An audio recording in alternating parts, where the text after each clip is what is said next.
presidential election was one unlike any our nation has ever seen before. With two polarizing candidates in Hillary Clinton and Donald Trump, the country was faced with a media frenzy that dominated virtually every television channel, paper, or social networking site of our choosing.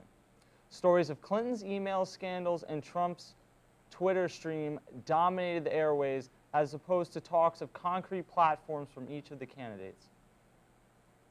We here at the BU election team were tasked with sorting through the heaps of information and clutter that the election cycle generated to get to the real issues the country faced during the election.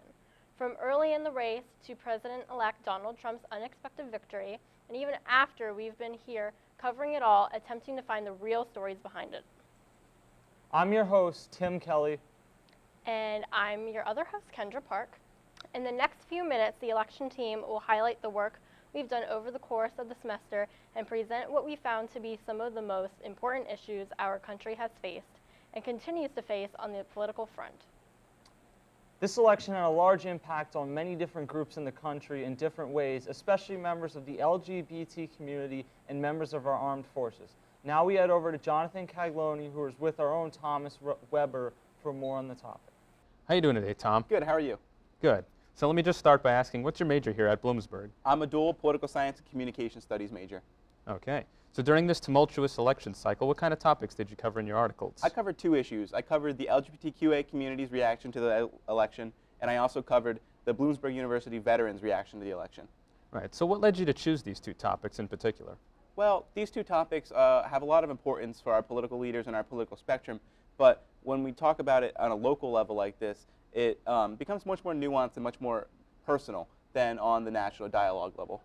Right. So now, from what I understand, from one of your articles, you spoke to a former Marine, Joe Proch. What were the main issues that he brought up? Joe Proch brought up a couple key issues. First and foremost was that, our political leaders, particularly our presidential candidates, Hillary Clinton and Donald Trump, going to follow through with their policies, and whether or not that our troops right now have adequate equipment and policy guides that have explicit goals. So what other sort of concerns did he also mention? He just brought up that he wanted our troops to have adequate equipment and have adequate care, and to actually have some substantive Veterans Administration reform.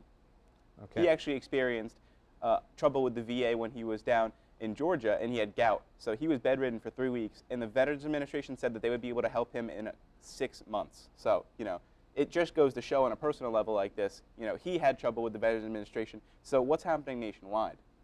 Right. So now your second article about the LGBTQA community, can you just sort of give us an overview of what that contained? Well, I interviewed two people. I interviewed Malik Muhammad, who's the coordinator of sexual and gender diversity here on campus, and I also interviewed Drew Zelikman, who's a trans man here on campus as well, who's a student.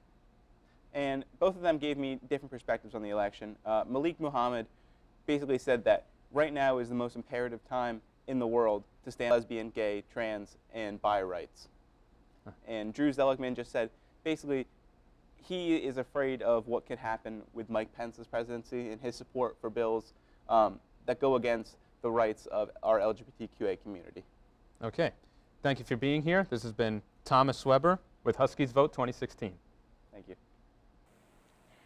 And to continue with our interviews, Jonathan will be talking to Dom Melaire about the articles he's written this semester. So Dom, your article was about foreign exchange students' opinions on this year's election. So tell us, who did you interview? I interviewed a very nice young lady from Russia. Her name was Lara.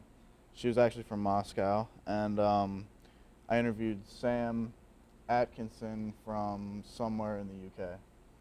Right. So from what you could gather from what they told you, who do you think they would have voted for? Lara, I couldn't really get a read on because she said the consensus of her country was pro-Trump, but she didn't seem to really like him from what from what she heard in the media from being here.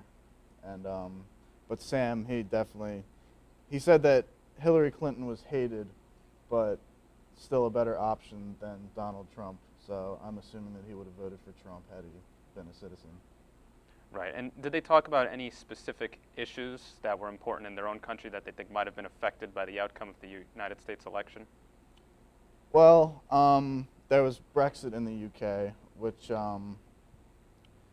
their parties are much more similar than our parties are very divided. Like in the UK, nobody denies climate change, or I'm not sure what their stance on abortion is, but I believe that he said that they were both centrist on those issues.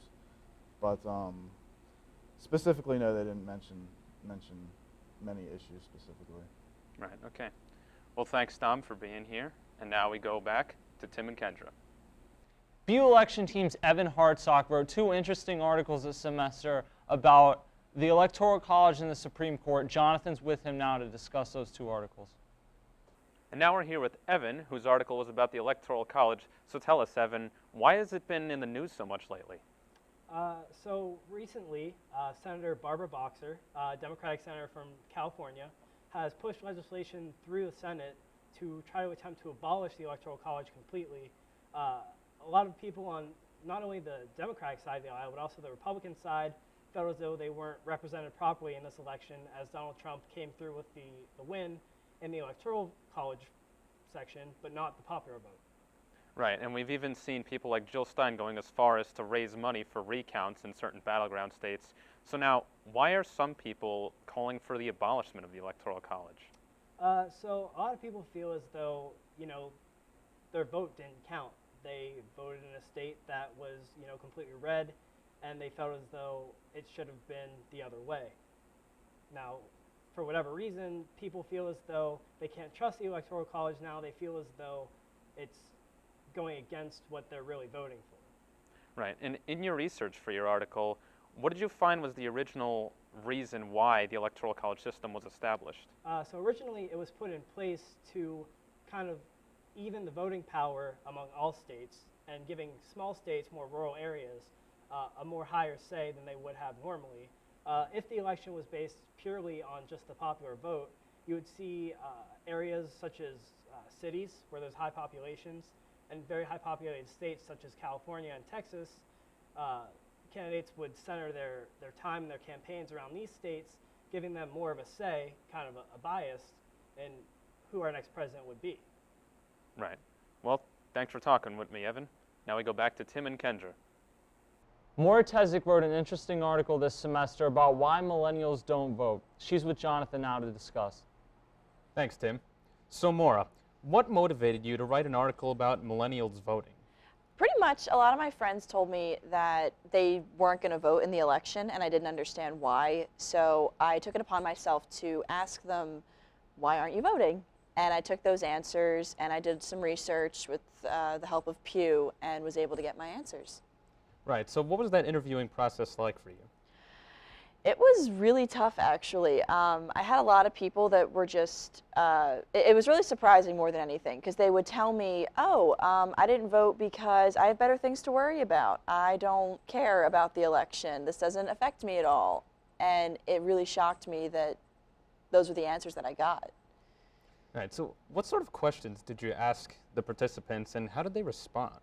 I asked a lot of very basic questions, like what's your political affiliation, who did you vote for, did you vote in the last election, were you able to vote in the last election, just very basic stuff. And a lot of people were they're very open about discussing those things with me, which I wasn't expecting at all.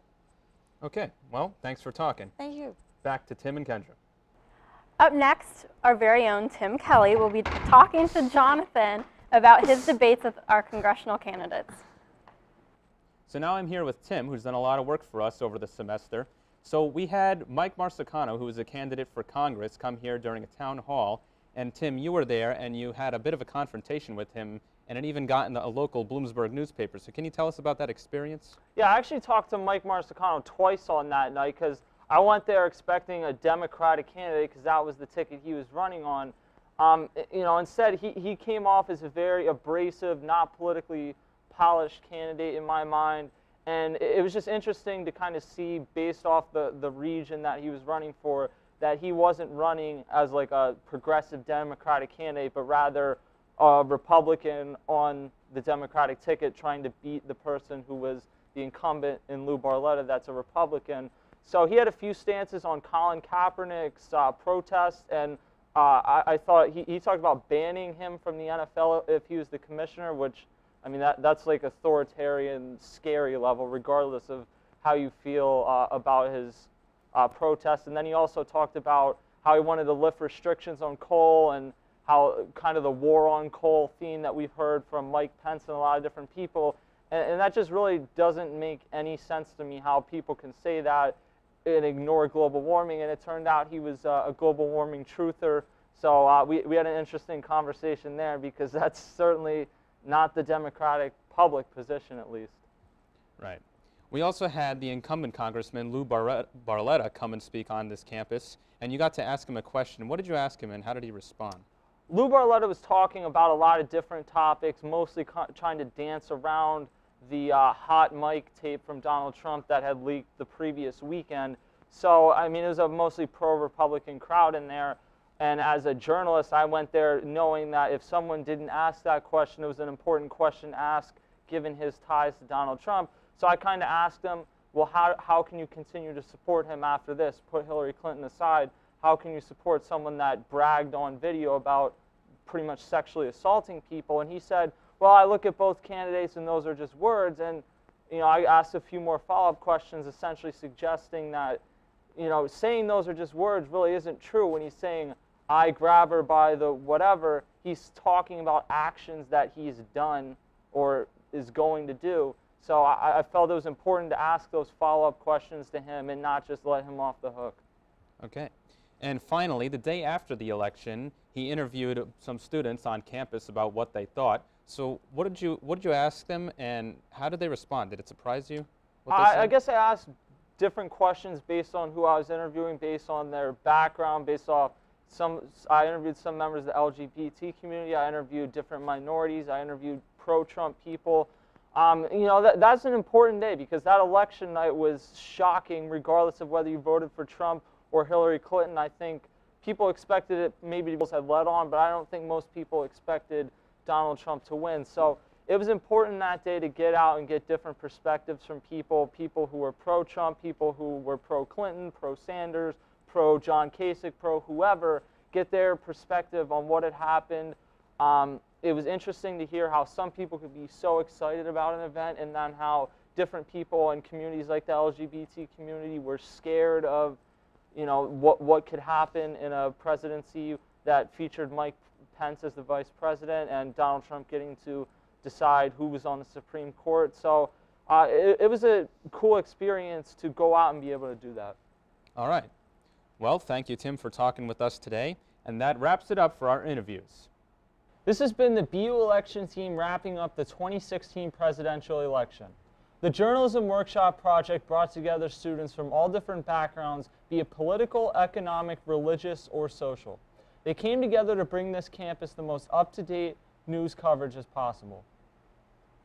We would like to thank you for tuning in and following along. We hope you learned as much as we did this semester and continue to stay involved in positive conversations with those around you. You can check out everything we accomplished this semester at huskiesvote2016.wordpress.com, as well as in The Voice and on BU Now. My name is Kendra Park. And I'm Tim Kelly. Thank you for tuning in, and have a great day.